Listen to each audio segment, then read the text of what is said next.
የአስተሳሰብ እድገት ታውቃላችሁ? ከዚህ በፊት ህይወቴን የምመራው በአንድ አስተሳሰብ ነበረ። ካልቻልኩት እንግዲህ ለኔ አይደለም። ይህን በጣም አመን ነበረ። ትምህርት ላይ ጥሩ ውጤት ካላመጣው አንተ ብለህ አይደለህም የሚሉ ሰዎች ነበር። አዲስ ነገር ለመሞከር ስፈልግ አትሞክር ትወድቃለህ የሚሉኝም ነበር። ሌላ ሰው ሲሳካለት እሱ ተፈጥሮ ጎበዝ ነው፣ አንተ እንደሱ አትሆንም የሚሉ ድምጾችን በተደጋጋሚ ሰማ ነበረ። እና በጣም የሚገርመው ነገር ከጊዜ በኋላ እነዚህን ቃላት እኔም ራሴን መንገር ጀመርኩ። አልችልም፣ እኔ አይደለሁም፣ ለምን እሞክራለሁ? ቀስ በቀስ ከመሞከር ይልቅ መተውን መረጥኩኝ። አንድ ቀን ግን ራሴን አንድ ጥያቄ ጠየቅኩት። ችግሩ እኔ ነኝ ወይስ አስተሳሰቤ? ያኔ ነበረ ስለ ግሮዝ ማይንድ ሴት ወይም የአስተሳሰብ እድገት የተማርኩት። የተረዳሁት ነገር በጣም ቀላል ነበረ፣ ነገር ግን ህይወቴን ቀየረው።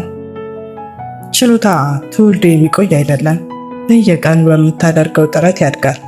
ከዛ በኋላ አስተሳሰቤን መቀየር ጀመርኩ። አልችልም ከማለት ገና አልቻልኩም ማለት ጀመርኩኝ። ፈተና ላይ ዝቅተኛ ውጤት ሳመጣ ከዚህ በፊት እኔ ደካማ ነኝ ይል ነበረ። አሁን ግን የት ነው የተሳሳትኩት?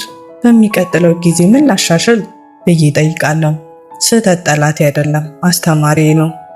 ሰዎች አሁንም አንዳንድ ጊዜ ይላሉ ይህን ማድረግ አትችልም፣ ከባድ ነው፣ ግን አሁን እነዚህን ቃላት እኔን አያቆሙኝም። ምክንያቱም የሌሎች አስተያየት የወደፊቴን አይወስንም። የወደፊቴን የሚወስነው ዛሬ የማደርገው ጥረት ነው። አሁንም ወድቃለሁ፣ አሁንም እሳሳታለሁ፣ አሁንም አንዳንድ ነገር ይከብደኛል። ነገር ግን አልቆምም። ምክንያቱም እድገት ማለት ከመውደቅ በኋላ እንደገና መነሳት ነው። ስለዚህ ሰዎች አትችልም ቢሉ አንተ ገና አልቻልኩም በል። አንድ ጊዜ ብትሸነፍ እንደገና ሞክር። አንድ ሰው ከአንተ ቢበልጥ አትቅናበት፣ ከእርሱ ተማር። ምክንያቱም ስኬት የሚጀምረው እግሮች ከመራመድ በፊት አእምሮ ሲለወጥ ነው። እና አስታውስ፣ ዛሬ ያልቻልከው ነገ ልትችለው ትችላለህ። ብቻ መማርንና መሞከርን አታቁም።